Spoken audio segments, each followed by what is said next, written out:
여러분은 사람이 언제 가장 절박해지는지 아시나요?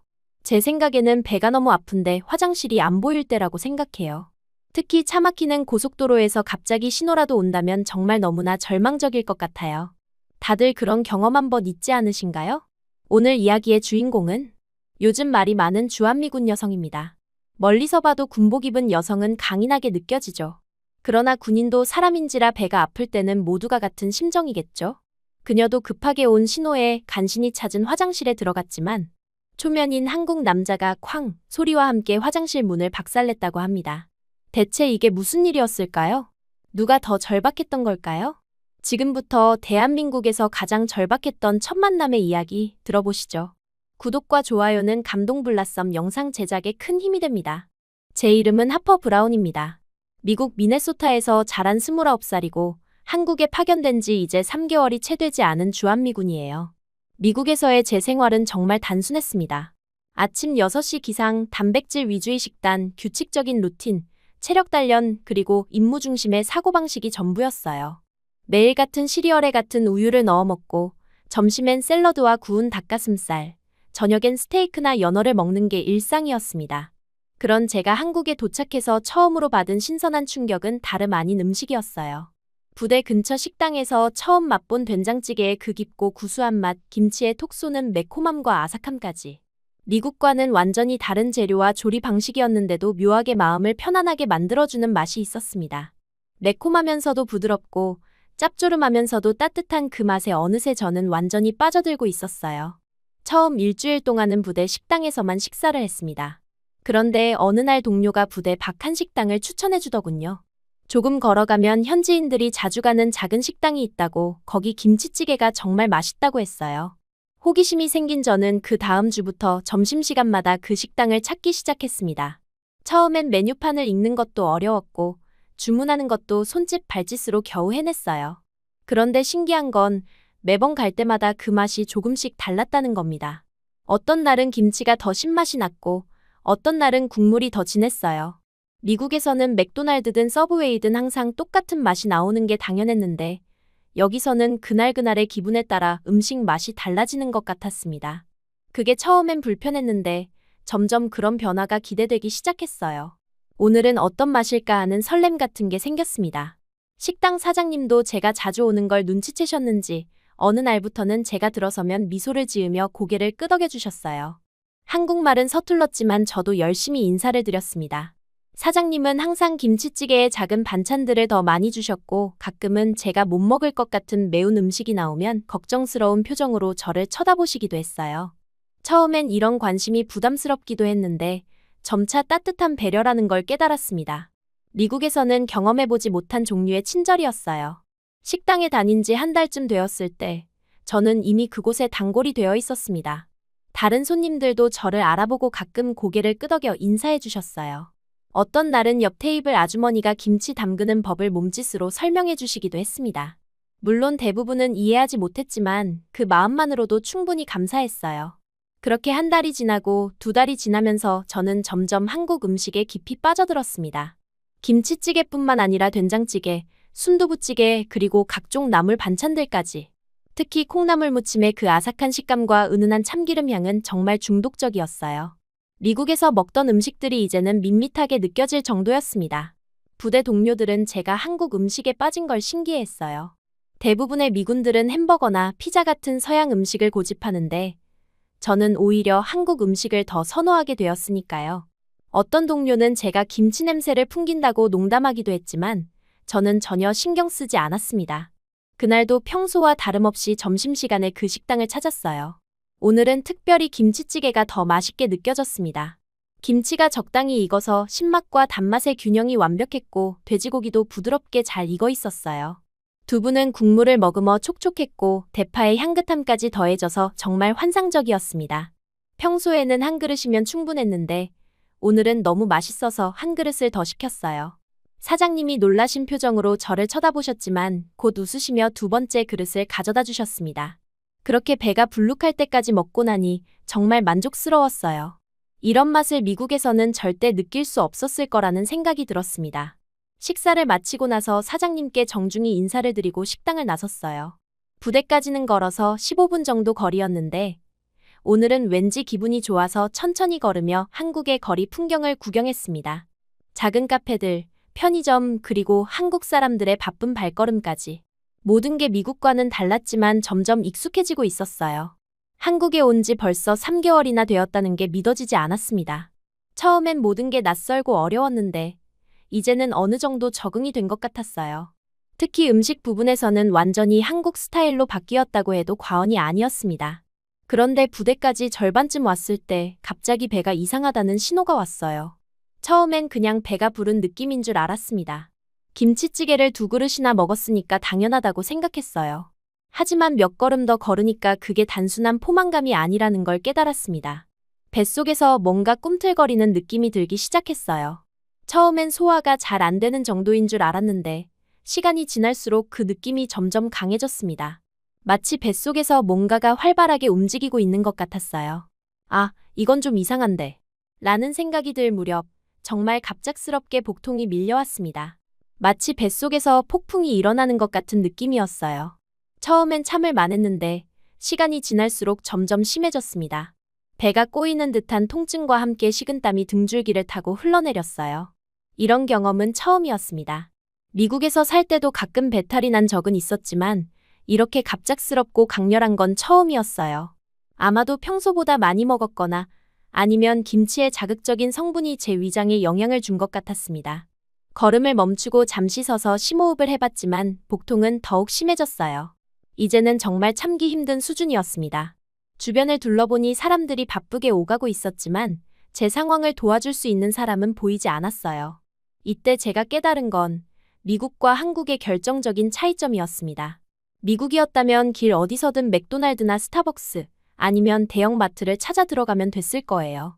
하지만 여기는 상황이 완전히 달랐습니다. 주변을 둘러봐도 공공화장실 표시는 어디에도 보이지 않았고 있다고 해도 온갖 제약 조건들이 붙어 있었어요. 어떤 카페는 앞에 작은 간판으로 화장실은 음료 주문 고객만이라고 써 있었고 어떤 건물은 출입문 비밀번호 필요라고 되어 있었습니다. 이런 문구들이 제게는 절망처럼 다가왔어요. 한국어로 화장실이 뭔지는 알았지만 급한 상황에서 정중하게 부탁하는 말을 어떻게 해야 할지 막막했습니다. 평소에 배운 기본적인 인사말 정도로는 이런 급박한 상황을 해결할 수 없었어요. 복통은 점점 심해졌고 저는 점점 절박해졌습니다. 이제는 걷는 것도 힘들 정도였어요. 길을 걸으면서 주변 건물들을 하나씩 살펴봤지만 어디가 들어가도 되는 곳인지 구분하기가 어려웠습니다. 카페들은 대부분 손님만 이용 가능해 보였고 작은 상점들은 화장실이 있는지조차 알 수 없었어요. 그때 정말 다행히도 한 남자가 제 쪽으로 다가왔습니다. 짙은 정색 정장을 입고 있었는데 인상이 참 친근해 보였어요. 아마 제가 얼굴이 새하얗게 질려서 뭔가 이상해 보였나 봅니다. 그는 조심스럽게 저에게 물었어요. 저는 말도 제대로 못하고 겨우 손짓으로 상황을 설명하려 했습니다. 배를 가리키면서 고통스러운 표정을 지었고 그제야 제 상황을 이해한 그는 잠시 당황하는 표정을 지었지만 곧바로 주변을 둘러보더니 갑자기 뛰기 시작했어요. 저는 그 자리에 서서 그가 여러 건물 사이를 오가며 뭔가를 확인하는 모습을 지켜봤습니다. 그의 모습을 보니 정말 친절한 사람이라는 생각이 들었어요. 낯선 외국인을 위해 이렇게까지 발품을 팔아주다니. 미국에서도 이런 경험은 흔하지 않았습니다. 몇 분 후 그가 저를 손짓으로 불렀어요. 저는 아직 걸을 수 있는 힘이 남아있어서 그를 따라갔습니다. 그가 찾아낸 곳은 좀 낡아 보이는 4층 건물의 1층이었어요. 작은 간판들이 여러 개 붙어 있는 걸 보니 여러 업체들이 들어가 있는 건물 같았습니다. 그는 저를 건물 안으로 안내했고 복도 끝에 있는 화장실을 가리켰어요. 그 순간 저는 정말 구원받은 기분이었습니다. 화장실 문 앞에 도착했을 때는 이미 한계 상황이었어요. 문을 열고 들어가는 순간 드디어 화장실에 앉을 수 있게 된 저는 마치 삶의 위기를 넘긴 것 같은 안도감을 느꼈습니다. 정말 간절한 순간이었어요. 이런 상황에서 도와준 그 남자에게 정말 고마웠습니다. 그런데 잠깐만, 안도의 순간도 잠시였어요. 볼일을 마치고 나서 주변을 둘러보니 정말 끔찍한 사실을 발견했습니다. 휴지가 없었어요. 휴지통도 비어 있었고 화장지 거리에도 아무것도 걸려있지 않았습니다. 심지어 물티슈 같은 것도 보이지 않았어요. 이 순간 저는 정말 당황했습니다. 미국에서는 이런 상황을 겪어본 적이 없었거든요. 공공화장실에는 항상 화장지가 비치되어 있는 게 당연했는데 여기서는 그게 당연하지 않았나 봅니다. 아니면 제가 들어간 화장실이 관리가 잘 안 되는 곳이었을 수도 있고요. 어떻게 해야 할지 정말 막막했습니다. 양말을 벗어서 사용해야 하나? 아니면 그냥 이대로 나가야 하나? 온갖 생각이 머릿속을 스쳐 지나갔어요. 그러다가 혹시 누군가가 도와줄 수 있을까 하는 생각에 문 너머로 소리를 쳤습니다. 처음엔 조용히 말했는데 아무도 대답이 없어서 점점 목소리를 높여가며 몇 번 더 외쳤어요. 그런데 아무런 반응이 없었습니다. 정말 절망적인 순간이었어요. 이럴 때 한국어로 뭐라고 해야 하는지도 모르겠고 그냥 영어로 계속 외칠 수밖에 없었습니다. 그렇게 몇 번 더 소리를 지르고 있을 때였어요. 갑자기 쾅 하는 큰 소리와 함께 화장실 문이 부서지면서 열렸습니다. 그 순간 저는 깜짝 놀라서 비명을 질렀어요. 눈앞에는 아까 저를 도와준 그 남자가 서 있었습니다. 우리는 서로 눈이 마주쳤어요. 그의 얼굴에는 당황함과 미안함이 동시에 드러나 있었고 저는 부끄러움과 고마움이 뒤섞인 복잡한 감정이 들었습니다. 순간에 정적이 흘렀고 그는 급히 고개를 돌렸어요. 저는 그제야 상황을 이해했습니다. 제가 도움을 요청한 소리를 듣고 급하게 문을 열려다가 부서뜨린 거였어요. 저는 눈물이 날 것 같은 목소리로 상황을 설명했습니다. 그는 제 말을 듣고 더욱 당황한 표정으로 급하게 밖으로 나갔어요. 저는 그 자리에 그대로 앉아서 정말 어이없는 상황에 웃어야 할지 울어야 할지 모르겠었습니다. 이런 일이 실제로 일어날 수 있구나 싶었어요. 잠깐 후 조용히 문틈으로 하얀 두루마리 하나가 굴러 들어왔습니다. 화장지였어요. 그 순간 저는 정말 감동했습니다. 이 상황이 얼마나 웃긴지도 알았고 동시에 이 낯선 사람이 얼마나 친절한지도 깨달았어요. 화장지로 급한 일을 해결하고 나서 저는 천천히 화장실에서 나왔습니다. 그 남자가 아직 밖에서 저를 기다리고 있었어요. 우리는 서로 머쓱한 표정으로 마주 섰습니다. 저는 한국말과 영어를 섞어가며 어설프게 감사 인사를 드렸어요. 그는 웃으면서 고개를 저으며 오히려 자신이 미안하다고 했습니다. 그 순간 저는 생각했어요. 이 사람은 정말 특별한 사람이구나. 낯선 외국인을 위해 이렇게까지 도와주다니. 물론 문을 부순 건 좀 당황스러웠지만 그 마음만큼은 정말 고마웠습니다. 이렇게 해서 저와 그 남자의 첫 만남은 끝났어요. 당시에는 그냥 우연한 해프닝이라고 생각했는데 나중에 돌이켜보니 이것이 우리 인연의 시작이었습니다. 화장실에서 시작된 만남이라니 정말 누가 믿겠어요? 하지만 때로는 인생의 가장 중요한 순간들이 이렇게 예상치 못한 곳에서 시작되는 것 같습니다.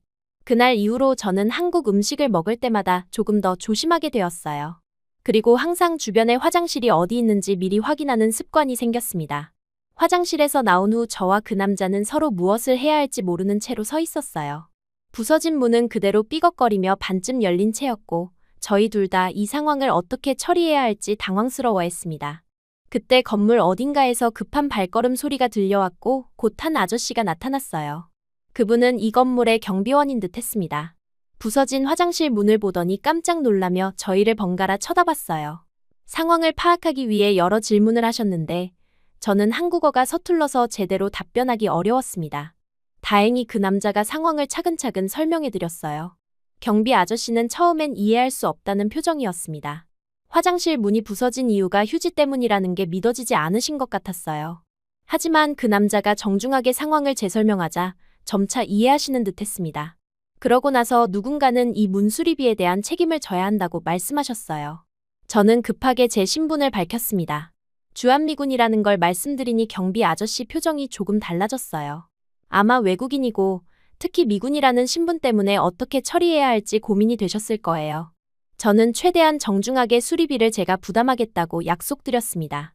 그 남자도 자신이 문을 부순 장본인이니까 함께 책임지겠다고 말했어요. 경비 아저씨는 잠시 생각하시더니 일단 연락처를 남겨달라고 하셨습니다. 수리업체에 문의해서 비용을 알아본 다음 연락드리겠다고 하셨어요. 저는 제 전화번호를 적어드렸고 그 남자도 마찬가지로 연락처를 남겼습니다. 그때서야 저희는 서로 자기소개를 하게 되었어요. 그의 이름은 김혁준이었고 이 근처 사무실에서 일하는 회사원이라고 했습니다. 저도 간단히 제 이름과 신분을 소개했어요. 혁준 씨는 생각보다 영어를 잘했습니다. 완벽하지는 않았지만 기본적인 의사소통에는 전혀 문제가 없을 정도였어요. 저도 서툰 한국어를 섞어가며 대화를 시도했습니다. 어색하지만 나름대로 소통이 되는 게 신기했어요. 경비실에서 간단한 서류를 작성하고 나서 저희는 건물 밖으로 나왔습니다. 이제 각자 갈 길을 가야 하는 상황이었는데 왠지 바로 헤어지기가 어색했어요. 혁준 씨가 먼저 입을 열었습니다. 오늘 일로 인해 정말 미안하다고 그리고 제가 괜찮은지 걱정된다고 했어요. 저는 오히려 고맙다고 말했습니다. 만약 혁준 씨가 도와주지 않았다면 정말 큰일 날 뻔했다고요. 그리고 문 부순 것도 저 때문이니까 미안해할 필요 없다고 했어요. 그렇게 서로 미안하다, 고맙다 하며 몇 분을 더 서 있었습니다. 결국 혁준 씨가 제안했어요. 수리비 문제도 있고 이런 이상한 상황에서 만났으니 한번 제대로 이야기를 나누는 게 어떻겠냐고요. 저도 그게 좋겠다고 생각했습니다. 근처에 작은 카페가 있다고 해서 그곳으로 향했어요. 카페는 아담하고 조용한 분위기였습니다. 저희는 구석진 자리에 앉아서 각자 음료를 주문했어요. 처음엔 서로 어색해서 날씨 이야기나 간단한 일상 얘기만 했습니다. 그런데 시간이 지나면서 점점 자연스러워졌어요. 혁준 씨는 정말 친절하고 배려심 많은 사람이었습니다. 제가 한국어로 설명하기 어려워하면 영어로 바꿔서 물어봐 주었고, 한국 문화에 대해서도 궁금한 게 있으면 자세히 설명해 주었어요. 특히 오늘 제가 겪은 화장실 문제 같은 것도 한국에서는 종종 있는 일이라고 위로해 주었습니다. 저는 미국 생활과 군대 생활에 대해 간단히 말해드렸어요. 한국에 온 지 얼마 안 되었다는 것, 한국 음식이 맛있어서 자주 먹는다는 것, 하지만 가끔 이런 일이 생긴다는 것까지. 혁준 씨는 제 이야기를 재미있어하며 들어주었습니다. 그러면서 자연스럽게 오늘 일에 대한 이야기도 나왔어요. 혁준 씨는 점심시간에 잠깐 나왔다가 제가 고생하는 모습을 보고 도와주게 되었다고 했습니다. 처음엔 어떻게 도와야 할지 몰라서 당황했는데 일단 화장실부터 찾아드리는 게 급선무라고 생각했대요. 저는 정말 고마웠다고 다시 한번 표현했습니다. 낯선 외국인을 위해 이렇게까지 도와주는 사람이 흔하지 않다고요. 혁준 씨는 별거 아니라며 손사래를 쳤지만 저에게는 정말 큰 도움이었어요. 카페에서 1시간 정도 이야기를 나누고 나니 서로에 대해 조금씩 알게 되었습니다. 혁준 씨는 회사에서 마케팅 일을 하고 있었고 평소에 영어 공부를 꾸준히 하고 있다고 했어요. 저는 군대 생활과 한국 적응기에 대해 더 자세히 말해드렸습니다. 시간이 흘러 저는 부대로 돌아가야 했어요. 혁준 씨도 회사로 돌아가야 한다고 했습니다. 헤어지기 전에 혁준 씨가 말했어요. 수리비 결과가 나오면 연락드리겠다고, 그리고 혹시 한국 생활하면서 어려운 일이 있으면 언제든 연락하라고요. 저는 정말 고마웠습니다. 이런 친절함을 받을 줄 몰랐거든요. 저도 혁준 씨에게 뭔가 도움이 될 일이 있으면 언제든 말해달라고 했어요. 그렇게 저희는 다시 만날 약속을 하고 헤어졌습니다. 부대로 돌아오는 길에 저는 오늘 일을 되돌아봤어요. 정말 당황스럽고 부끄러운 일이었지만 혁준 씨라는 좋은 사람을 만났다는 점에서는 오히려 다행이었습니다. 만약 오늘 일이 없었다면 평생 만날 일이 없었을 수도 있는 사람이니까요. 부대에 도착해서 저는 고민에 빠졌습니다. 오늘 일을 상관에게 보고해야 하는지 말이에요. 화장실 문을 부쉈다는 건 분명히 보고사항이긴 한데 그 경위가 너무 부끄러웠습니다. 하지만 나중에 문제가 될 수도 있으니까 정직하게 보고하는 게 맞다고 생각했어요. 결국 저는 직속 상관을 찾아가서 오늘 일을 간단히 보고했습니다. 최대한 간결하게 식당에서 음식을 먹고 나서 배탈이 났고 화장실을 찾다가 한국인의 도움을 받았는데 그 과정에서 문이 부서졌다고 말씀드렸어요. 수리비는 제가 부담하겠다고도 덧붙였습니다. 상관은 처음엔 어이없다는 표정이었습니다. 그러다가 제가 다치지 않았는지 물어보시더군요. 다행히 큰 문제 삼지 않으시고 앞으로 조심하라고 하셨어요. 그리고 개인적인 일이니까 부대 내에서는 굳이 떠들고 다니지 말라고 하셨습니다. 저는 안도했어요. 상관이 이해해 주셔서 정말 다행이었습니다. 그리고 부대 내에서 이 일이 소문나지 않았으면 좋겠다고 생각했어요. 너무 부끄러운 일이거든요. 하지만 제 바람과는 달리 다음 날부터 상황이 달라지기 시작했습니다. 어디서 소문이 났는지 몇몇 동료들이 저에게 오늘 무슨 일 있었냐고 물어보기 시작했어요. 처음엔 별일 없었다고 대답했는데 점점 더 구체적인 질문들이 들어왔습니다. 누군가가 제가 한국인 남자와 함께 있는 걸 봤다는 얘기도 나왔어요. 카페에서 대화하는 모습을 본 사람이 있었나 봅니다. 저는 단순히 도움을 받았을 뿐이라고 설명했지만 사람들은 더 흥미로워하는 것 같았어요. 며칠 지나지 않아서 더 큰 문제가 생겼습니다. 누군가가 오늘 일을 SNS에 올린 거예요. 정확한 내용은 아니었지만 미군 여성이 화장실에서 난리를 쳤다는 식으로 과장되어 퍼지기 시작했습니다. 심지어 화장실 테러리스트라는 별명까지 붙었어요. 저는 정말 당황했습니다. 이런 식으로 소문이 날 줄은 전혀 예상하지 못했거든요. 부대 내에서도 이 소문이 빠르게 퍼졌고 사람들은 저를 보며 수군거리기 시작했어요. 어떤 이들은 재미있어하며 웃었지만 어떤 이들은 곱지 않은 시선을 보냈습니다. 특히 몇몇 남자 병사들의 반응이 좋지 않았어요. 제가 한국인 남자와 엮였다는 소문 때문에 이상한 추측들을 하기 시작했습니다. 겨우 화장실에서 도움받은 것뿐인데 마치 무슨 불순한 관계인 것처럼 말하는 사람들도 있었어요. 저는 이런 상황이 정말 스트레스였습니다. 단순히 도움을 받은 것뿐인데 왜 이렇게 소문이 되어야 하는지 이해할 수 없었어요. 그리고 혁준 씨에게도 미안했습니다. 그분은 순수하게 도움을 준 것뿐인데 이상한 소문에 휘말리게 될까봐 걱정되었어요. 며칠 후 경비 아저씨로부터 연락이 왔습니다. 수리비가 나왔는데 생각보다 많이 나왔다고 하더군요. 문 전체를 교체해야 해서 비용이 좀 든다고 했어요. 저는 알겠다고 하고 혁준 씨에게도 연락을 드렸습니다. 혁준 씨와 다시 만나서 수리비 문제를 해결하기로 했어요. 이번에는 경비실에서 만났는데 혁준 씨가 미안해하며 자신이 더 많이 부담하겠다고 했습니다. 저는 반반씩 부담하자고 했어요. 결국 협의해서 비용을 나누어 지불했습니다. 일 처리를 마치고 나서 혁준 씨가 제게 물었어요. 혹시 부대에서 이번 일로 문제가 되지 않았냐고요. 저는 괜찮다고 대답했지만 사실 속으로는 좀 복잡한 상황이라고 생각했어요. 하지만 혁준 씨에게 걱정 끼치고 싶지 않아서 자세한 얘기는 하지 않았습니다. 그날도 저희는 근처 카페에서 잠시 이야기를 나누었어요. 지난번보다 훨씬 자연스러웠고 서로에 대해 더 많은 걸 알게 되었습니다. 혁준 씨는 정말 사려깊고 진실한 사람이었어요. 제가 한국 생활에서 어려워하는 점들을 잘 이해해 주었고 실용적인 조언도 많이 해주었습니다. 저는 점점 혁준 씨와 대화하는 시간이 좋아졌어요. 부대에서의 스트레스를 잠시 잊을 수 있었고 한국 문화에 대해 더 깊이 이해할 수 있었습니다. 혁준 씨도 저와 이야기하는 걸 즐거워하는 것 같았어요. 하지만 부대로 돌아갈 때마다 현실이 기다리고 있었습니다. 여전히 일부 동료들은 저를 이상한 시선으로 봤고 간혹 노골적으로 불쾌한 농담을 던지는 사람들도 있었어요. 저는 최대한 무시하려고 노력했지만 쉽지 않았습니다. 혁준 씨와의 만남이 계속되면서 저는 조금씩 한국 생활에 적응해가고 있었어요. 하지만 부대에서의 상황은 점점 더 악화되고 있었습니다. 처음엔 단순한 웃음거리 정도로 여겨졌던 화장실 사건이 시간이 지나면서 점점 더 왜곡되고 과장된 형태로 퍼져나가기 시작했어요. 며칠이 지나자 저에 대한 소문은 완전히 다른 모습으로 변해 있었습니다. 단순히 화장실에서 도움을 받았다는 이야기가 어느새 불순한 만남으로 둔갑해 있었어요. 복도를 지나갈 때마다 수군거리는 소리가 들렸고 가끔은 대놓고 저를 향해 시선을 보내며 웃는 사람들도 있었습니다. 특히 몇몇 남자 병사들의 태도가 문제였어요. 처음엔 가벼운 농담 정도였는데 점점 더 노골적이고 불쾌한 내용으로 발전했습니다.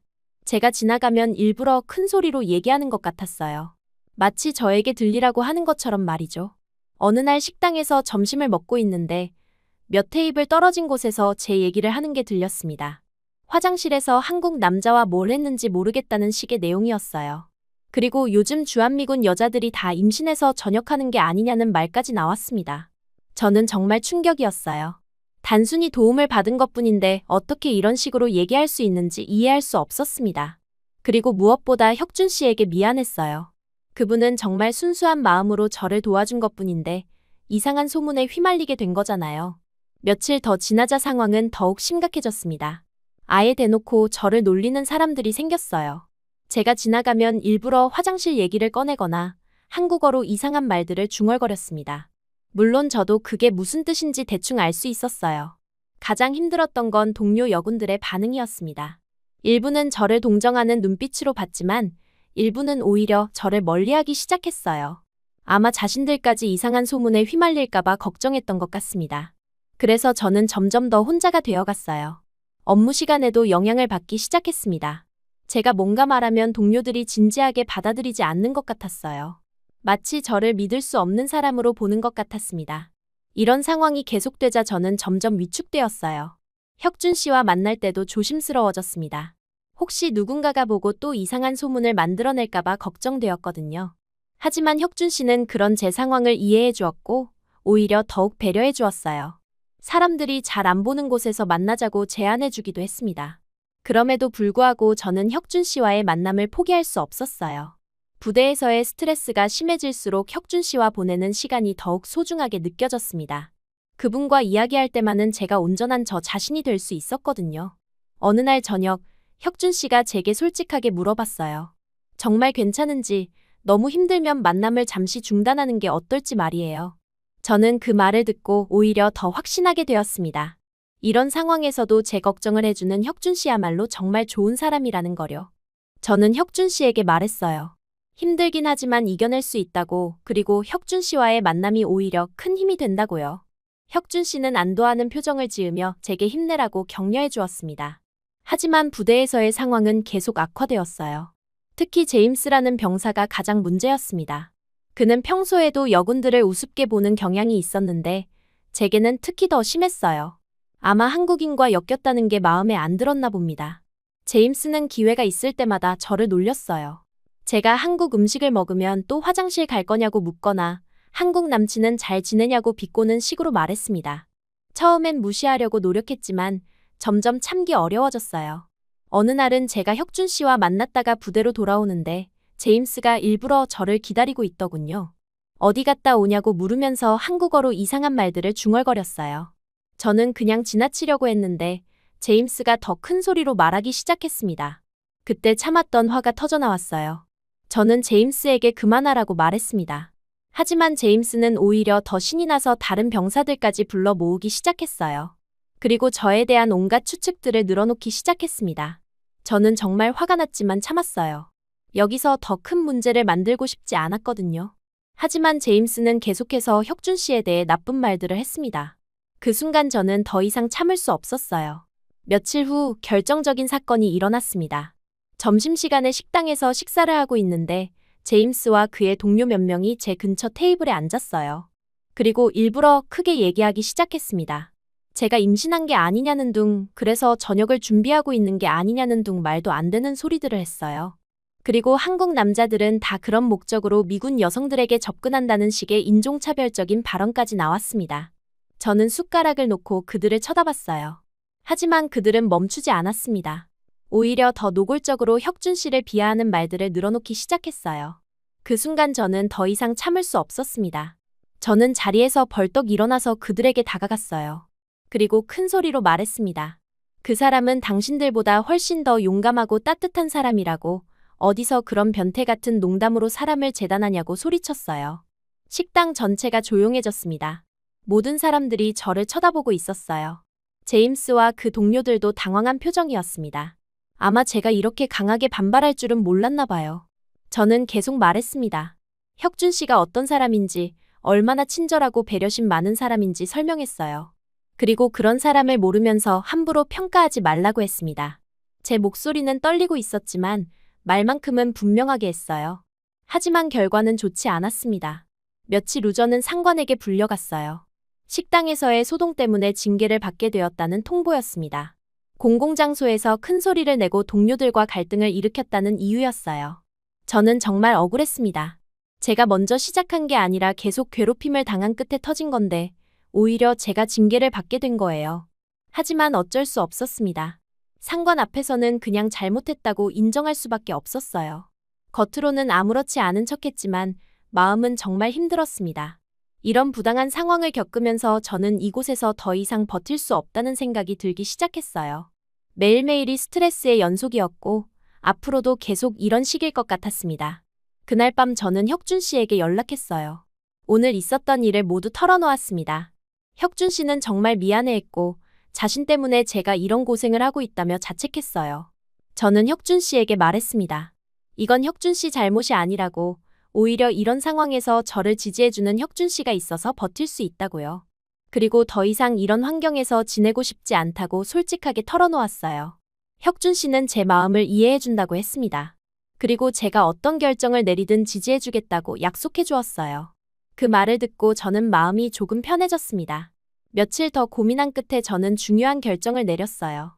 더 이상 이 상황을 견딜 수 없었고 무엇보다 혁준 씨를 놓치고 싶지 않았습니다. 그래서 저는 혁준 씨에게 먼저 말했어요. 저는 혁준 씨와 만나서 제 마음을 솔직하게 표현했습니다. 이런 힘든 상황에서도 혁준 씨만큼은 놓치고 싶지 않다고, 그리고 함께 새로운 시작을 하고 싶다고 말했어요. 그러면서 혁준 씨에게 결혼을 제안했습니다. 혁준 씨는 잠시 놀란 표정이었어요. 아마 제가 이렇게 직접적으로 말할 줄은 몰랐나 봅니다. 하지만 곧 미소를 지으며 대답했어요. 사실 자신도 그런 마음이었다고, 그날 화장실 문을 부쉈을 때부터 뭔가 특별한 인연이라고 느꼈다고 했습니다. 그렇게 저희는 서로의 마음을 확인했어요. 정말 기뻤습니다. 이런 어려운 상황에서도 진심으로 저를 사랑해주는 사람을 만났다는 게 믿어지지 않았어요. 결혼을 결심한 후 저는 저녁 준비를 시작했습니다. 원래 계획보다 훨씬 빨리 군대를 떠나게 되는 거였지만 후회는 없었어요. 오히려 새로운 시작을 할 수 있다는 기대감이 더 컸습니다. 하지만 저녁 준비를 하면서도 부대에서의 괴롭힘은 계속되었어요. 오히려 제가 전역한다는 소식이 퍼지자 더 노골적인 추측들이 나오기 시작했습니다. 결국 임신해서 전역하는 거 아니냐는 말들이 공공연하게 돌았어요. 저는 그런 말들에 일일이 반박하지 않았습니다. 어차피 믿고 싶은 대로 믿을 사람들이었고 제가 뭐라고 해도 소용없을 거라고 생각했거든요. 대신 조용히 저녁 준비에만 집중했어요. 마지막 몇 주 동안은 정말 힘들었습니다. 일부 동료들은 저를 완전히 외면했고 일부는 여전히 뒷말을 계속했어요. 하지만 저는 참았습니다. 곧 이 모든 게 끝날 거라고 생각하며 버텼어요. 저녁을 며칠 앞둔 어느 날 제임스가 마지막으로 저를 놀렸어요. 결국 계획대로 임신해서 전역하는 거냐고 비웃으며 말했습니다. 저는 그 말에 단 한 번도 대꾸하지 않았어요. 왜냐하면 이제 저에게는 더 중요한 일이 있었거든요. 세상이 뭐라고 하든 제가 지키고 싶은 사람이 생겼고 사랑할 이유가 분명해졌습니다. 그런 악의적인 말들에 휘둘릴 이유가 없었어요. 드디어 전역하는 날이 왔습니다. 몇몇 진짜 친한 동료들만 작별 인사를 해주었고 나머지는 무관심했어요. 하지만 저는 전혀 아쉽지 않았습니다. 오히려 이제 새로운 삶을 시작할 수 있다는 설렘이 더 컸어요. 부대 문을 나서는 순간 저는 정말 자유로워진 기분이었습니다. 더 이상 그런 편견과 괴롭힘을 견딜 필요가 없었거든요. 그리고 무엇보다 혁준 씨와 함께 새로운 인생을 시작할 수 있다는 게 기뻤어요. 혁준 씨가 부대 앞에서 저를 기다리고 있었습니다. 제가 나오는 걸 보고 환하게 웃어주었어요. 저는 그 순간 정말 행복했습니다. 힘든 시간을 견뎌낸 보람이 있었어요. 저녁 후 저와 혁준 씨는 서둘러 결혼 준비를 시작했어요. 사실 거창한 계획은 없었습니다. 두 사람 모두 큰 결혼식을 원하지 않았고 무엇보다 빨리 새로운 시작을 하고 싶었거든요. 혁준 씨의 부모님과 제 상황을 설명드리고 이해를 구하는 과정이 필요했지만 다행히 두 분 모두 저희를 응원해 주셨어요. 혁준 씨 어머니는 처음엔 조금 당황스러워하셨습니다. 아들이 갑자기 미국인과 결혼한다고 하니 놀라실 만했어요. 하지만 저를 직접 만나보신 후에는 마음을 열어주셨습니다. 특히 제가 한국 음식을 좋아한다는 걸 알고 나서는 더욱 친근하게 대해주셨어요. 아버지는 조용한 분이셨는데 저에게 한국 생활이 어렵지 않냐고 걱정스럽게 물어보셨습니다. 저는 물론 어려운 점도 있지만 혁준 씨가 도와주고 있어서 잘 적응하고 있다고 말씀드렸어요. 그러자 안도하시는 표정을 지으시더군요. 결혼식은 정말 소박했습니다. 가족들과 가까운 친구 몇 명만 참석한 작은 모임이었어요. 저는 화려한 드레스 대신 단순한 흰색 원피스를 입었고 혁준 씨는 정장을 입었습니다. 웨딩홀도 아닌 작은 레스토랑에서 식사를 하며 축하를 받았어요. 하지만 그 순간이 제게는 정말 특별했습니다. 혁준 씨와 손을 꼭 잡고 서 있을 때 이제 정말 새로운 인생이 시작된다는 실감이 났어요. 군복을 벗고 민간인이 된 것도 큰 변화였는데 이제 결혼까지 하게 되니 모든 게 새로웠습니다. 신혼여행은 제주도로 갔어요. 3박 4일의 짧은 여행이었지만 정말 행복한 시간이었습니다. 제주도의 아름다운 자연을 보며 혁준 씨와 앞으로의 계획을 이야기했어요. 어떤 집에서 살지, 어떤 일을 할지, 그리고 어떤 꿈을 함께 키워갈지 말이에요. 신혼여행에서 돌아온 후 본격적인 새 생활이 시작되었습니다. 혁준 씨와 함께 작은 투룸 아파트에서 살기 시작했어요. 처음 며칠은 정말 행복했습니다. 아침에 혁준 씨가 출근하고 나서 집을 정리하고 저녁에 함께 식사하고 밤에는 앞으로의 계획을 세우곤 했어요. 하지만 일주일, 2주일이 지나면서 점점 다른 문제들이 보이기 시작했습니다. 가장 큰 문제는 언어였어요. 혁준 씨와는 영어와 한국어를 섞어서 대화할 수 있었지만 다른 사람들과는 소통이 어려웠습니다. 마트에 가서 장을 보는 것도 쉽지 않았고 택시를 타는 것도 긴장되었어요. 더 큰 문제는 할 일이 없다는 거였습니다. 미군 시절에는 매일 정해진 스케줄이 있었고 해야 할 임무들이 명확했어요. 하루하루가 긴장과 책임감으로 가득 차 있었습니다. 하지만 이제는 아침에 일어나도 특별히 해야 할 일이 없었어요. 처음엔 이런 자유로움이 좋았습니다. 아무에게도 보고할 필요가 없고 정해진 시간에 맞춰 행동할 필요도 없었거든요. 하지만 시간이 지나면서 이런 생활이 공허하게 느껴지기 시작했어요. 혁준 씨가 출근하고 나면 하루 종일 혼자 집에 있어야 했습니다. 처음엔 집 청소나 요리 연습 같은 걸로 시간을 보냈지만 그것도 한계가 있었어요. 한국 드라마를 보거나 인터넷을 하며 시간을 보내긴 했지만 뭔가 의미 있는 일을 하고 있다는 느낌은 들지 않았습니다. 가끔 혁준 씨 어머니가 집에 놀러 오셔서 한국 요리를 가르쳐 주시기도 했어요. 김치찌개 끓이는 법, 된장국 만드는 법, 그리고 각종 반찬 만드는 법까지. 정말 고마웠지만 그것만으로는 하루를 다 채울 수 없었습니다. 친구도 없었어요. 군대에서는 동료들이 있었지만 이제는 완전히 혼자였습니다. 물론 좋은 관계로 끝난 동료들과는 가끔 연락을 주고받았지만 한국에 사는 저와는 점점 거리감이 생길 수밖에 없었어요. 몇 주가 지나자 이런 생활이 점점 힘들어졌습니다. 매일 같은 패턴의 반복이었고 성취감이나 보람을 느낄 기회가 없었어요. 혁준 씨가 퇴근해서 집에 오면 하루 있었던 일을 이야기하는데 저는 특별히 할 말이 없었습니다. 혁준 씨도 제 상황을 걱정하기 시작했어요. 제가 점점 무기력해지는 것 같다고, 뭔가 의미 있는 일을 찾아야 하는 것 같다고 말했습니다. 저도 그게 맞다고 생각했지만 구체적으로 뭘 해야 할지 모르겠었어요. 어느 날 저녁, 혁준 씨가 조심스럽게 물어봤습니다. 정말 하고 싶은 일이 뭔지, 어떤 분야에 관심이 있는지 말이에요. 저는 한참 생각해봤습니다. 군대에서는 주어진 임무만 수행하면 됐는데 이제는 스스로 길을 찾아야 하는 상황이었거든요. 며칠 더 고민한 끝에 저는 혁준 씨에게 말했어요. 사람들과 이어지는 일을 하고 싶다고, 제가 한국을 배워가는 과정을 다른 사람들과 공유하고 싶다고요. 특히 저와 같은 상황에 있는 외국인들에게 도움이 되는 일을 하고 싶다고 했습니다. 혁준 씨는 좋은 아이디어라고 격려해 주었어요. 그리고 구체적으로 어떤 방법이 있을지 함께 고민해보자고 했습니다. 저희는 여러 가지 방법을 생각해봤는데 그중에서 SNS를 활용하는 게 가장 현실적이라고 판단했어요. 처음에는 뭘 어떻게 시작해야 할지 막막했습니다. 저는 SNS를 많이 사용해본 경험이 없었거든요. 혁준 씨가 기본적인 사용법을 가르쳐 주었고 어떤 콘텐츠를 만들면 좋을지 함께 의논했어요. 가장 자연스러운 주제는 역시 음식이었습니다. 제가 한국에 와서 가장 큰 변화를 경험한 분야이기도 했고 다른 사람들도 관심 있어 할 만한 내용이었거든요. 그래서 제가 먹는 한국 음식을 소개하면서 미국인의 시각에서 어떻게 느끼는지 전하기로 했어요. 첫 번째 영상은 김치찌개였습니다. 제가 그 유명한 화장실 사건을 겪게 만든 바로 그 음식이었어요. 하지만 이제는 웃으며 이야기할 수 있었습니다. 김치찌개를 먹으면서 미국인에게는 어떤 맛인지, 어떤 느낌인지 간단하게 설명했어요. 영상을 찍는 것도 처음엔 어색했습니다. 카메라 앞에서 말하는 게 어색했고 무엇을 어떻게 표현해야 할지 모르겠었어요. 하지만 혁준 씨가 옆에서 도와주며 격려해 주어서 용기를 낼 수 있었습니다. 첫 영상을 올리고 나서 며칠 동안은 반응이 별로 없었어요. 조회수도 몇십 개에 불과했고 댓글도 거의 없었습니다. 조금 실망스럽긴 했지만 처음이니까 당연하다고 생각했어요. 그런데 일주일 정도 지나서 조금씩 반응이 나타나기 시작했습니다. 주한미군 커뮤니티에서 제 영상이 공유되기 시작한 거예요. 한국 음식에 대해 궁금해하던 미군들이 제 영상을 보고 댓글을 달기 시작했습니다. 댓글들을 보니 정말 다양한 반응이었어요. 저와 비슷한 경험을 한 사람들이 공감한다는 댓글도 있었고 한국 음식을 먹어보고 싶다는 댓글도 있었습니다. 심지어 저의 솔직한 후기가 재미있다는 댓글도 있었어요. 이런 반응을 보니 용기가 났습니다. 두 번째 영상은 된장찌개를 주제로 했어요. 이번에는 좀 더 자신감 있게 촬영할 수 있었습니다.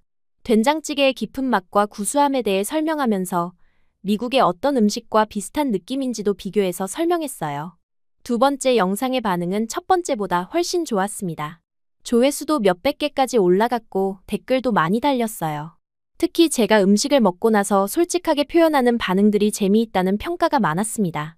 그때 저는 깨달았어요.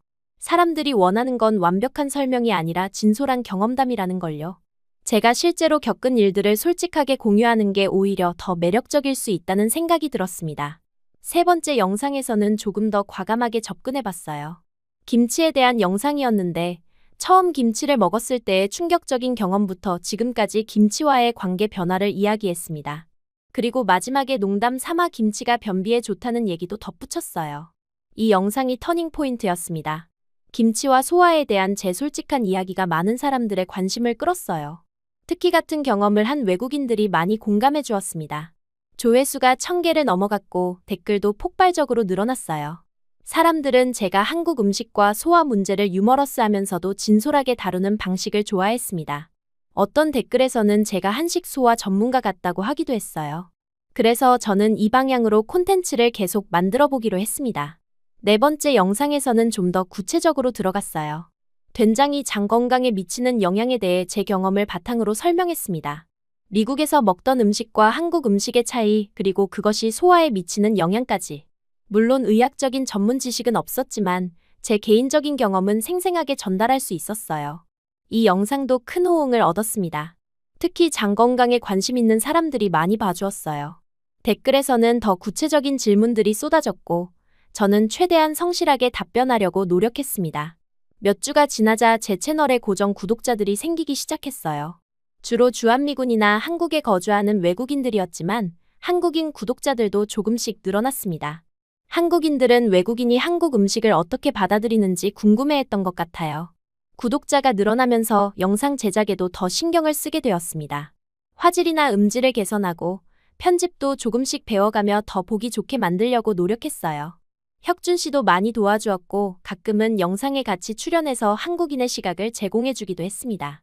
한 달 정도 지나자 제 영상들이 주한미군 커뮤니티에서 꽤 유명해졌어요. 사람들이 한국 음식을 먹기 전에 제 영상을 참고한다는 얘기도 들렸습니다. 어떤 음식이 소화에 어떤 영향을 미치는지, 어떻게 준비해야 하는지 같은 실용적인 정보를 얻기 위해서 말이에요. 이런 반응을 보면서 저는 정말 뿌듯했습니다.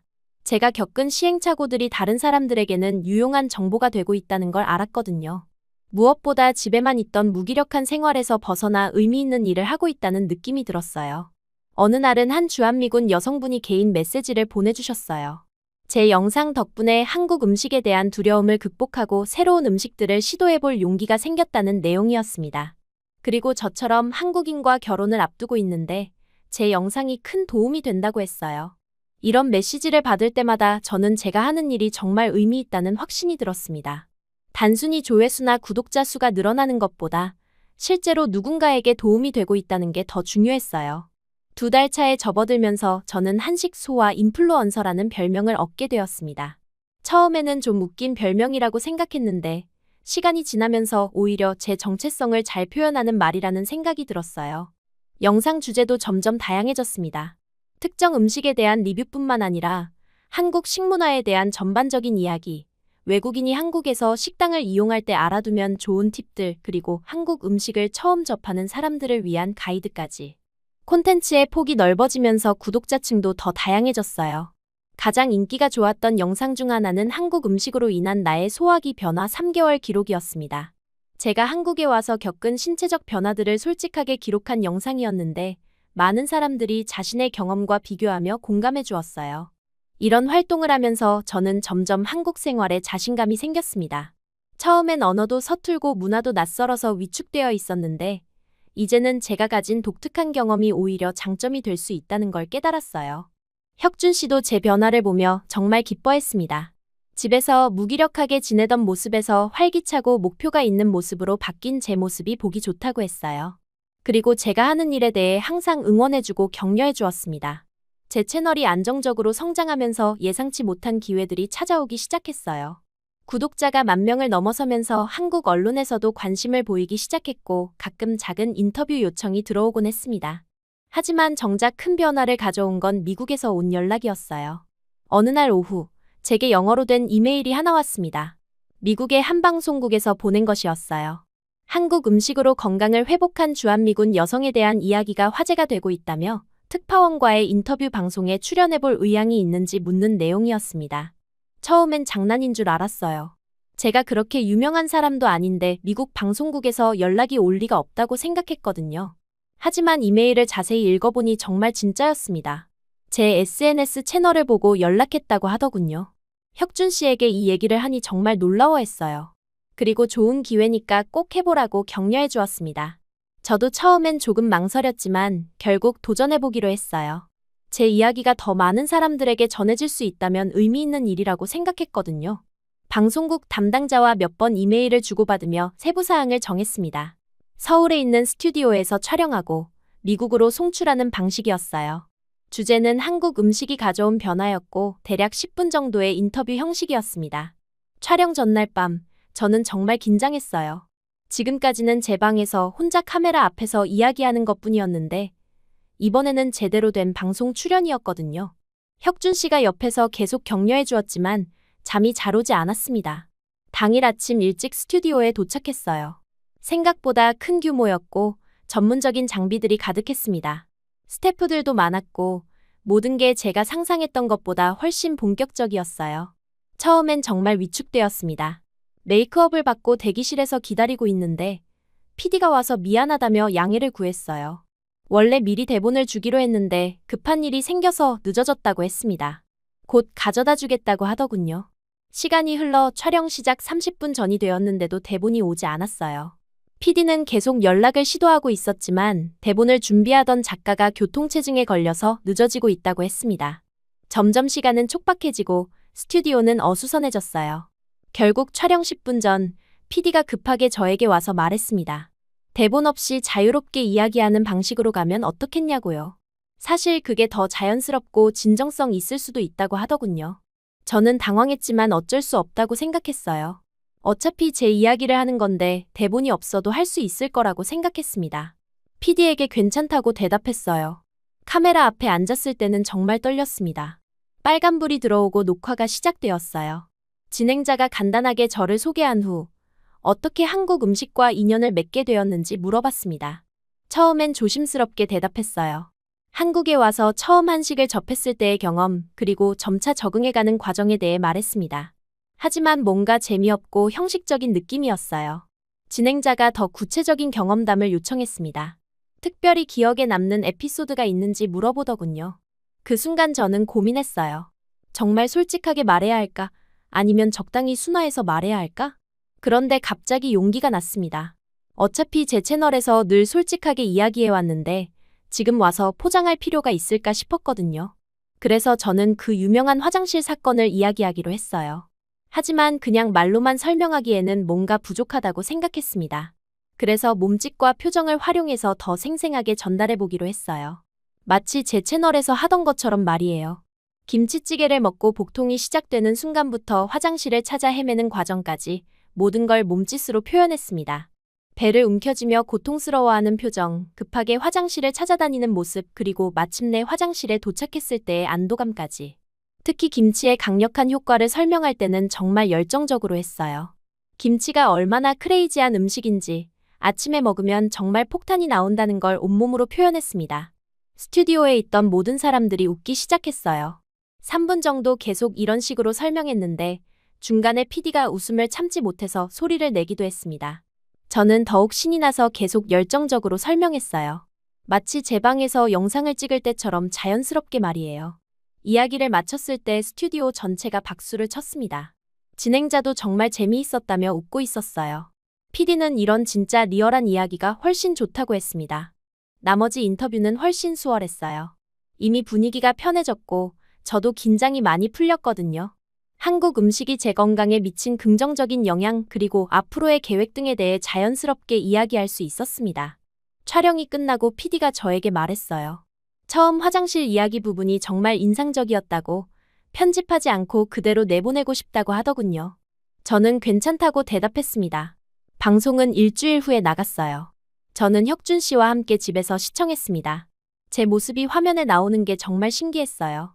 특히 화장실 이야기 부분에서는 저희도 다시 보면서 웃었습니다. 방송 직후부터 반응이 터지기 시작했어요. 제 SNS에 팔로워가 급격히 늘어났고 메시지도 폭주했습니다. 특히 미국에 있는 사람들이 많이 연락해왔어요. 정말 재미있었다는 반응이 대부분이었습니다. 며칠 후 확인해보니 그 방송 영상이 유튜브에 올라가서 조회수가 급격히 늘고 있었어요. 주한미군 여성이 말하는 김치의 기적이라는 제목으로 올라갔는데 일주일 만에 100만 뷰를 넘었습니다. 한 달이 지나자 조회수는 300만을 넘어섰어요. 댓글도 수만 개가 달렸고 대부분 긍정적인 반응이었습니다. 제 솔직하고 유머러스한 이야기 방식을 좋아한다는 댓글이 많았어요. 이 방송을 계기로 제 인지도가 급격히 높아졌습니다. 한국 언론에서도 더 많은 관심을 보이기 시작했고 여러 프로그램에서 출연 제의가 들어왔어요. 제 SNS 구독자도 10배 이상 늘어났습니다. 하지만 가장 의미 있었던 건 예상치 못한 연락들이었어요. 특히 과거 제가 군대에 있을 때 저를 괴롭혔던 동료들로부터 연락이 오기 시작한 것이었습니다. 첫 번째 연락은 제이슨에게서 왔어요. 그는 과거에 저를 가장 심하게 놀렸던 사람 중 하나였습니다. 메시지 내용은 정말 충격적이었어요. 자신이 대장암 1기 판정을 받았다는 것이었습니다. 제이슨은 의사로부터 식습관 개선이 중요하다는 얘기를 들었다고 했어요. 그리고 제 방송을 보고 한국 음식이 건강에 좋다는 걸 알게 되었다며 한국으로 와서 치료와 함께 식습관을 바꿔보고 싶다고 했습니다. 저는 복잡한 감정이 들었어요. 과거에 저를 그렇게 힘들게 했던 사람이었지만 지금은 도움을 요청하고 있었거든요. 하지만 오래 고민하지 않았습니다. 저는 제이슨에게 답장을 보냈어요. 한국에 오면 제가 김치 담그는 법부터 알려주겠다고 말이에요. 제이슨뿐만 아니라 다른 동료들로부터도 연락이 왔습니다.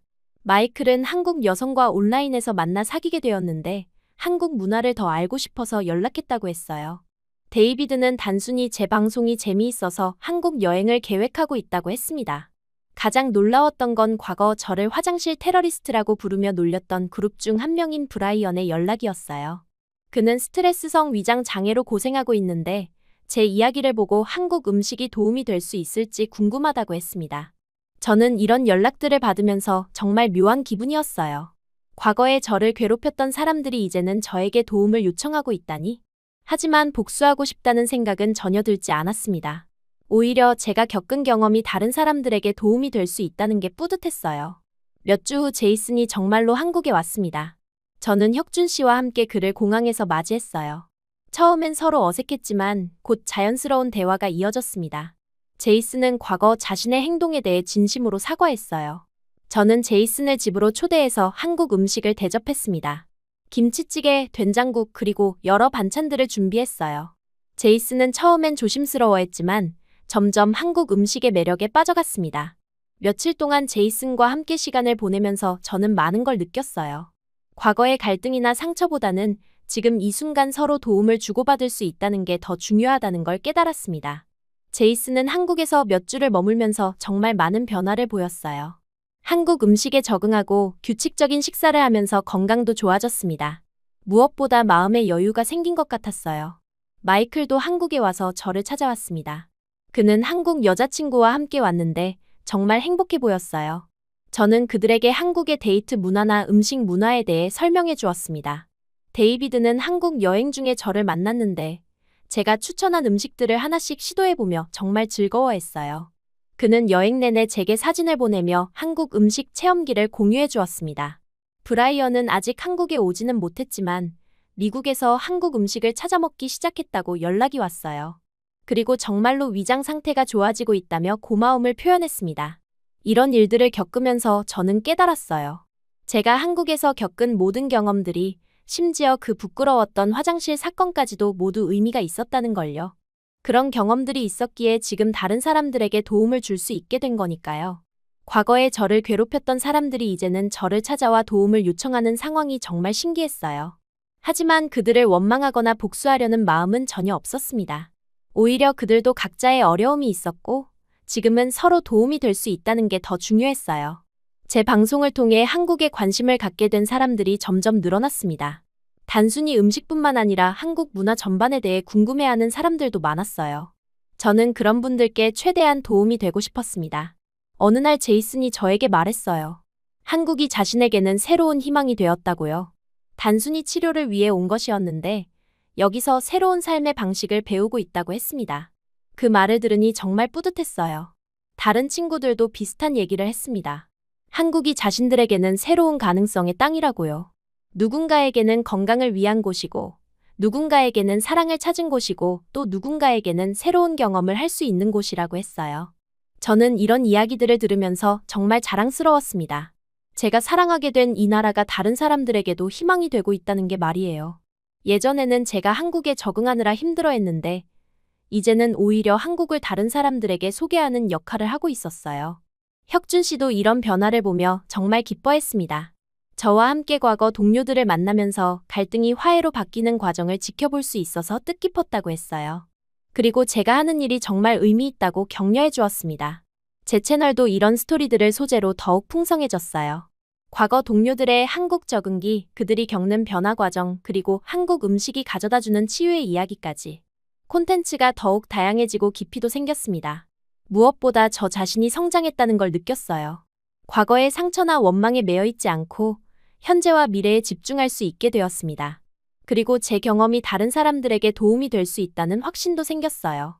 이제 저에게 한국은 단순히 제가 살고 있는 곳이 아니었습니다. 저를 성장시켜준 곳이고 새로운 꿈을 꿀 수 있게 해준 곳이었어요. 그리고 다른 사람들에게도 그런 희망의 땅이 될 수 있다는 걸 보여주는 곳이기도 했습니다. 제 인플루언서 활동이 안정되고 여러 사람들을 도울 수 있게 되면서 저는 정말 행복한 나날을 보내고 있었어요. 혁준 씨와 결혼한 지도 어느새 5년이 되었습니다. 그동안 많은 일들이 있었지만 전반적으로는 정말 만족스러운 삶이었어요. 하지만 한 가지 항상 마음 한편에 걸리는 일이 있었습니다. 바로 미국에 있는 부모님이었어요. 결혼 후 몇 번 미국에 다녀왔지만 자주 만날 수는 없는 상황이었거든요.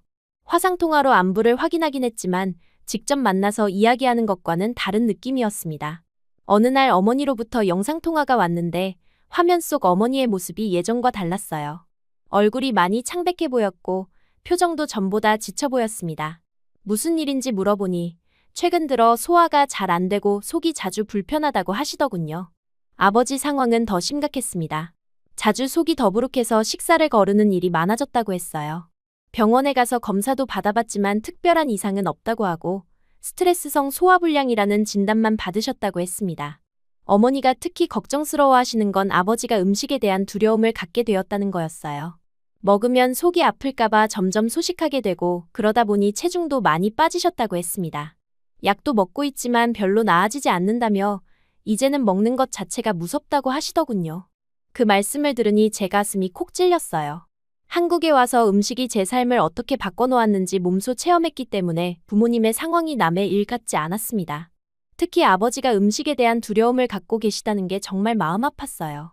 영상통화를 마친 후 며칠 동안 계속 생각이 났습니다. 제가 한국에서 경험한 한식의 치유 효과를 부모님도 경험해보시면 어떨까 하는 생각이 들었어요. 물론 쉬운 결정은 아니었습니다. 연세도 있으시고 완전히 다른 문화권으로 오시는 거니까요. 혁준 씨와 이에 대해 이야기해봤어요. 혁준 씨도 제 부모님 상황을 걱정하고 있었고 뭔가 도움이 될 방법을 찾아보자고 했습니다. 저희는 며칠 동안 여러 가지 방법을 고민해봤는데 결국 부모님을 한국으로 모셔보는 게 어떨까 하는 결론에 도달했어요. 처음엔 부모님께서 받아들이실지 확신이 없었습니다. 특히 아버지는 새로운 환경에 적응하는 걸 어려워하시는 편이었거든요. 하지만 현재 상황이 계속되는 것보다는 한번 시도해볼 만하다고 생각했어요. 조심스럽게 부모님께 제안을 드렸습니다. 한국으로 잠시 와서 지내보시는 게 어떠냐고요. 제가 한국 음식으로 많은 도움을 받았다는 얘기를 전해드렸고 혹시 부모님께도 도움이 될 수 있을 것 같다고 말씀드렸어요. 부모님은 처음엔 많이 망설이셨습니다. 언어 문제도 있고 완전히 다른 문화에서 생활하는 게 쉽지 않을 것 같다고 하셨어요. 하지만 제가 계속 설득드리고 혁준 씨도 최대한 도움을 드리겠다고 약속하자 결국 한번 시도해보겠다고 하셨습니다. 부모님을 모실 준비를 하는 과정이 쉽지 않았어요. 우선 거주할 곳부터 마련해야 했습니다. 저희 집은 너무 작아서 4명이 함께 생활하기에는 무리가 있었거든요. 그래서 서울 근교에 있는 작은 단독주택을 임대했어요. 집을 구하는 과정에서 혁준 씨가 정말 많은 도움을 줬습니다. 부모님이 생활하시기 편한 구조인지 확인해 주었고 주변 환경도 꼼꼼히 살펴봐 주었어요. 특히 병원이나 마트 같은 필수 시설들이 가까이 있는지 체크해 주었습니다. 집을 정한 후에는 생활용품들을 준비했어요. 부모님이 미국에서 쓰시던 것과 최대한 비슷한 제품들로 구비했습니다. 특히 침구류나 전자제품 같은 경우는 익숙한 브랜드로 준비하려고 노력했어요. 가장 중요한 건 음식 준비였습니다. 처음부터 한국 음식만 드리기에는 부담스러우실 것 같아서 단계적으로 접근하기로 했어요. 우선 소화에 좋다고 알려진 한국 음식들 위주로 간단한 메뉴를 계획했습니다. 부모님이 한국에 도착하신 날 공항에서 맞이할 때 정말 떨렸어요. 몇 년 만에 직접 뵙는 거기도 했고 앞으로 잘 적응하실 수 있을지 걱정되기도 했습니다. 다행히 부모님은 피곤해 보이시긴 했지만 저를 보고 정말 기뻐하셨어요. 처음 며칠은 정말 조심스러웠습니다. 부모님이 시차 적응도 하셔야 했고 새로운 환경에 익숙해지는 시간도 필요했거든요. 특히 한국의 겨울 날씨가 생각보다 추워서 놀라셨어요. 음식도 처음엔 많이 조심스러워 하셨습니다. 냄새부터가 익숙하지 않으시다 보니 잘 드시지 못하셨어요. 특히 김치 냄새는 정말 낯설어 하셨습니다. 저는 서두르지 않고 천천히 적응하실 수 있도록 도와드렸어요. 첫 주에는 주로 서양식 음식과 한국 음식을 섞어서 준비했습니다. 아침에는 토스트나 시리얼을 드리고 점심이나 저녁에는 간단한 한국 음식을 한 두 가지씩 곁들여 드렸어요. 특히 국물 요리를 좋아하실 것 같아서 미역국이나 무국 같은 담백한 국들부터 시작했습니다. 놀랍게도 일주일 정도 지나자 변화가 보이기 시작했어요. 특히 아버지가 미역국을 드시고 나서 속이 편하다고 하시더군요. 처음으로 식사 후에 불편함을 느끼지 않으셨다고 했습니다. 어머니도 점차 한국 음식에 관심을 보이기 시작하셨어요. 제가 요리하는 모습을 지켜보시면서 이것저것 질문하시기도 했습니다. 어떤 재료가 들어가는지, 어떻게 만드는지 궁금해하셨어요. 두 번째 주부터는 좀 더 다양한 한국 음식을 시도해봤습니다. 된장국, 김치볶음, 나물 반찬들까지. 물론 매운 정도는 부모님 입맛에 맞게 조절했어요. 김치도 신김치로 준비해서 덜 자극적이게 만들었습니다. 가장 인상적인 변화는 아버지에게서 나타났어요. 한국에 오신 지 2주 정도 되었을 때 아버지가 직접 밥상에 앉아서 말씀하시더군요. 이 국물이 이상하게 속을 편안하게 만든다고, 오랜만에 식사가 즐겁다고 하셨습니다. 어머니도 마찬가지였어요. 처음엔 냄새 때문에 힘들어하시던 된장찌개를 이제는 직접 달라고 하실 정도가 되었습니다. 특히 된장찌개의 구수한 맛을 정말 좋아하게 되셨어요. 한 달이 지나자 부모님의 일상이 완전히 달라졌습니다. 아버지는 하루 3끼를 꼬박 챙겨 드시게 되었고, 식사 후에 산책하는 것도 일상이 되었어요. 어머니는 얼굴에 생기가 돌아오셨고, 한국 요리에 대해 더 배우고 싶다고 하셨습니다. 부모님의 변화를 보면서 저는 새로운 아이디어가 떠올랐어요. 저와 같은 상황에 있는 사람들이 분명히 있을 거라는 생각이 들었습니다. 외국인 부모님들을 모시고 한국에서 생활하면서 한식의 도움을 받고 싶어 하는 사람들 말이에요. 그래서 새로운 프로그램을 기획하기 시작했습니다. 외국인 부모와 함께하는 한식 식단이라는 주제로 클래스를 열어보기로 했어요. 기존의 소화 발효 클래스에 추가해서 더 전문적인 프로그램을 만들어보고 싶었습니다. 첫 번째 클래스에는 생각보다 많은 분들이 참여해 주셨어요. 암 수술 후 식습관을 바꾸려는 미국인 어머니, 위장 질환으로 고생하고 있던 유럽 출신 아버지, 그리고 당뇨 때문에 식단 관리가 필요한 캐나다 출신 부모님까지. 정말 다양한 분들이 오셨습니다. 클래스를 진행하면서 저는 많은 걸 배웠어요. 각 나라마다 식문화가 다르고 개인마다 선호하는 맛도 달랐습니다. 하지만 공통적으로 모든 분들이 말씀하시는 게 있었어요. 한국 음식을 먹고 나서 처음으로 안심하게 되었다는 것이었습니다. 특히 인상적이었던 건 참가자들끼리 서로 도움을 주고받는 모습이었어요. 김치를 덜어주고 된장국을 권하면서 자연스럽게 소통하고 있었습니다. 언어는 달랐지만 음식을 통해 마음이 통하는 것 같았어요. 그런 모습들을 보면서 저는 자주 눈시울이 붉어졌습니다. 제가 한국에 와서 경험했던 그 따뜻함을 다른 분들도 느끼고 계시는 것 같아서 정말 뿌듯했어요. 부모님도 이런 클래스에 가끔 참여하셨습니다. 다른 외국인 부모님들과 경험을 나누시면서 서로 격려하고 응원하는 모습이 보기 좋았어요. 특히 어머니는 다른 분들에게 본인의 적응 경험을 들려주시기도 했습니다. 계절이 바뀌면서 부모님의 한국 생활도 더욱 자연스러워졌어요. 봄이 되자 어머니는 작은 화분을 사서 마당에 내놓으셨습니다. 이제 이곳에서 뿌리를 내려볼 거라고 하시면서 말이에요. 아버지는 혁준 씨와 함께 동네 산책을 다니시기 시작했습니다. 언어는 통하지 않았지만 몸짓과 간단한 영어로 소통하시면서 서로 친해지셨어요. 가끔은 동네 할아버지들과 바둑을 두시기도 했습니다. 가장 놀라운 변화는 부모님이 스스로 한국 문화를 탐구하기 시작하신 거였어요. 마트에 가서 직접 두부를 고르시고 새로운 나물들을 시도해보기도 하셨습니다. 고들빼기나 도라지 같은 나물들의 이름도 외우려고 노력하셨어요. 어느 날 밤, 정말 감동적인 장면을 목격했습니다. 혁준 씨 어머니와 제 어머니가 함께 앉아서 김장에 대해 이야기하고 계시더군요. 서로의 언어를 완전히 이해하지는 못했지만 표정과 몸짓 그리고 웃음으로 충분히 소통하고 계셨어요. 그 모습을 보면서 저는 깨달았습니다. 제가 한국에 온 게 아니라 한국이 우리 가족을 품어준 거라는 걸요. 이 땅이 저희 가족 모두에게 새로운 희망과 치유를 가져다 준 것 같았어요. 부모님이 한국에 오신 지 반년이 지나자 저희 집은 완전히 다문화 가정이 되어 있었습니다. 아침에는 미국식 커피와 한국식 죽이 함께 나왔고 점심에는 오트밀 옆에 깍두기가 놓여 있었어요. 저녁에는 애플파이와 식혜가 함께 식탁에 올랐습니다. 이런 모습이 처음엔 어색했는데 시간이 지나면서 너무나 자연스러워졌어요. 두 나라의 문화가 조화롭게 어우러진 우리만의 독특한 식문화가 만들어진 거였습니다. 특히 손주 이야기가 나올 때마다 양쪽 부모님들이 어떤 음식을 해줄지 계획하시는 모습이 재미있었어요. 혁준 씨 어머니는 미역국을 끓여주겠다고 하시고 제 어머니는 치킨 수프를 만들어주겠다고 하시더군요. 제 인플루언서 활동도 부모님이 오신 후 더욱 풍성해졌습니다. 다문화 가정의 식탁 이야기, 세대를 뛰어넘는 음식 문화의 전수, 그리고 가족 간의 소통에 대한 콘텐츠까지 더욱 다양하고 깊이 있는 내용들을 다룰 수 있게 되었어요. 특히 할머니의 한식 적응기라는 시리즈가 인기를 끌었습니다. 제 어머니가 직접 출연해서 한국 음식을 처음 접했을 때의 경험담을 들려주시는 콘텐츠였어요. 많은 분들이 공감하며 좋은 반응을 보여주셨습니다. 1년이 지나자 부모님은 완전히 한국 생활에 적응하셨어요. 아버지는 이제 김치찌개를 직접 끓이실 수 있을 정도가 되셨고, 어머니는 된장국 맛을 보고 간을 맞추실 수 있게 되셨습니다. 무엇보다 건강 상태가 눈에 띄게 좋아지셨어요. 아버지는 소화불량으로 고생하시던 게 완전히 나아지셨고, 어머니도 예전의 활기를 되찾으셨습니다. 정기검진에서도 모든 수치가 정상으로 나왔어요. 어느 저녁 가족 모두가 함께 식사를 하고 있을 때였습니다.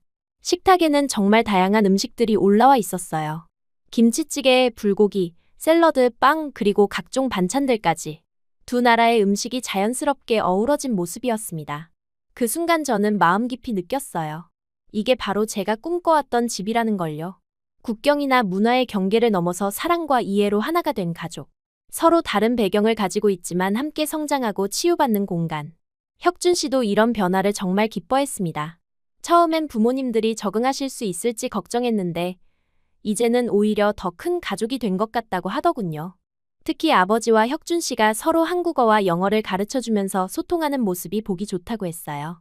제 채널도 이런 가족 이야기들 덕분에 더욱 성장했습니다. 단순히 음식 소개를 넘어서 문화 간의 소통과 이해에 대한 깊이 있는 메시지를 전달할 수 있게 되었어요. 많은 구독자들이 저희 가족의 이야기에 감동받았다고 댓글을 달아주셨습니다. 특히 비슷한 상황에 있는 다문화 가정분들이 많은 관심을 보여주셨어요. 어떻게 서로 다른 문화를 조화롭게 만들어갈 수 있는지, 음식을 통해 어떻게 소통할 수 있는지에 대한 질문들이 많이 들어왔습니다. 그런 질문들에 답하면서 저는 깨달았어요. 제가 처음 한국에 와서 겪었던 그 작은 화장실 사건이 이렇게 큰 변화의 시작이었다는 걸요. 그때는 정말 부끄럽고 당황스러웠지만 결국 그 일이 제 인생을 완전히 바꿔놓았습니다. 이제 저에게 한국은 단순히 살고 있는 곳이 아니었어요. 제가 성장하고 사랑하고 꿈을 이룰 수 있게 해준 진짜 고향이었습니다. 그리고 제 가족 모두에게도 새로운 희망과 치유를 가져다준 특별한 땅이었어요. 어느 날 밤, 모든 가족이 잠든 후 혼자 거실에 앉아 있었습니다. 조용한 집안에서 여러 나라의 향신료 냄새가 은은하게 섞여나고 있었어요. 김치 냄새와 바닐라 향이 어우러진 독특한 향기였습니다. 그 순간 저는 속으로 조용히 말했어요. 이제 여기가 정말 내 집이라고. 더 이상 이방인이 아니라 이곳의 주인이라고. 그리고 이 집이 앞으로도 더 많은 사람들에게 희망과 치유의 공간이 되었으면 좋겠다고 생각했습니다.